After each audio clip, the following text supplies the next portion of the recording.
Bonjour chers frères et sœurs dans la foi, bonjour chers auditeurs, je suis le pasteur Paul Abessolomito, votre serviteur. Je voudrais nous conduire ce matin dans une méditation intitulée « La poubelle intérieure ». Elle est tirée du texte des Proverbes au chapitre 19, le verset 11. Il est écrit « L'homme qui a de la sagesse est lent à la colère, et il met sa gloire à oublier les offenses. » Notre hygiène de vie dépend souvent de gestes simples que nous devons répéter chaque jour. Se brosser les dents, balayer sa maison, se laver, changer de vêtements, faire la lessive ou la vaisselle. Ces actions deviennent avec le temps partie intégrante de notre vie. Il en est de même de l'usage de certaines choses qui produisent des déchets dans nos maisons et par conséquent, le besoin d'avoir une poubelle pour les gérer. La gestion quotidienne des ordures participe donc de notre bien-être et de notre bonne santé. Sur les plans moral et spirituel, le même principe vaut également. La gestion de nos relations n'est pas toujours une tâche aisée, car des frottements interpersonnels peuvent naître des conflits, des offenses qui pourraient se révéler très nocives pour la vie intérieure de la personne. Ces affections ont elles aussi besoin d'une poubelle du cœur. La poubelle du cœur, c'est le choix intérieur que l'on fait de cesser de réclamer justice contre l'offenseur en présence ou non d'une demande de pardon ou d'une volonté de restitution. C'est le lieu virtuel dans lequel l'on jette toutes les offenses, minimes ou graves, commises contre nous. C'est un moyen de se débarrasser des choses qui risqueraient de pourrir notre vie si l'on ne prend garde. La poubelle intérieure est une nécessité. Elle nous évite de sentir l'odeur nauséabonde de l'amertume et du ressentiment.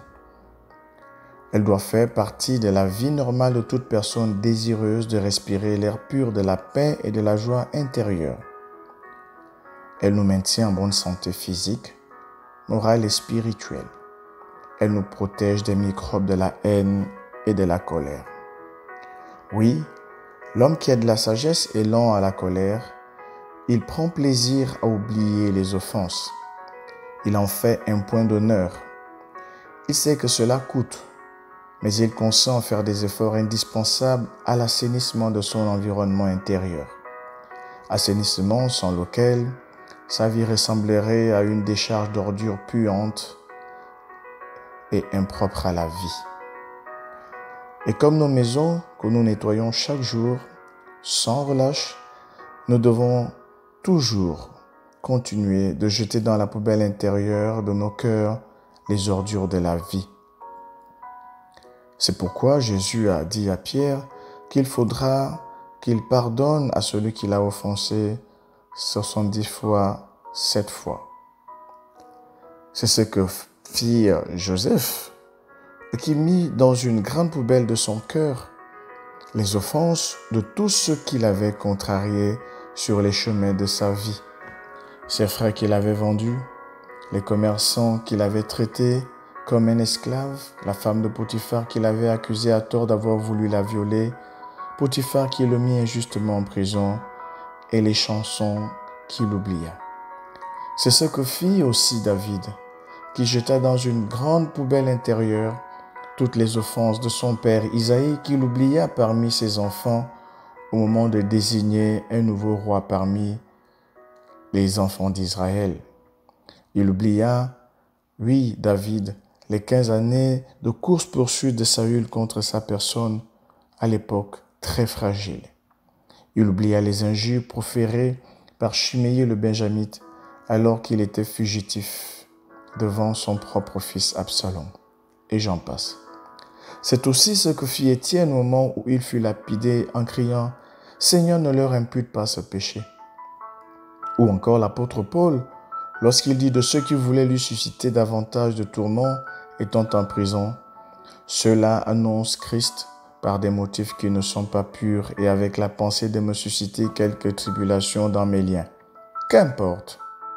De toute manière, que ce soit pour l'apparence, que ce soit sincèrement, Christ n'est pas moins annoncé. Je m'en réjouis et je m'en réjouirai encore. Philippiens chapitre 1, versets 17 à 18. Jésus, notre modèle parfait, lâchement assassiné par des mains impies, a dit « Père, pardonne-leur car ils ne savent pas ce qu'ils font. »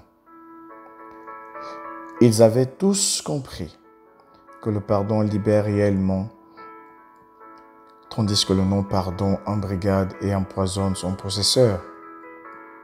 Vous aussi, vous pouvez dès à présent constituer votre poubelle intérieure dans laquelle vous jeterez toutes les offenses de cette semaine. Mais souvenez-vous qu'une poubelle ne se garde pas longtemps dans la maison. Elle doit être jetée. Et je vous indique un lieu par excellence où vous pouvez constamment vider votre poubelle. C'est à la croix de Christ. Il a dit « Venez à moi, vous tous qui êtes fatigués et chargés, et je vous donnerai du repos. » Matthieu chapitre 11, verset 28. Alors je vous souhaite une bonne semaine avec ce principe. Constituez-vous une poubelle et ne gardez pas les offenses dans vos cœurs. Que Dieu vous bénisse. Amen.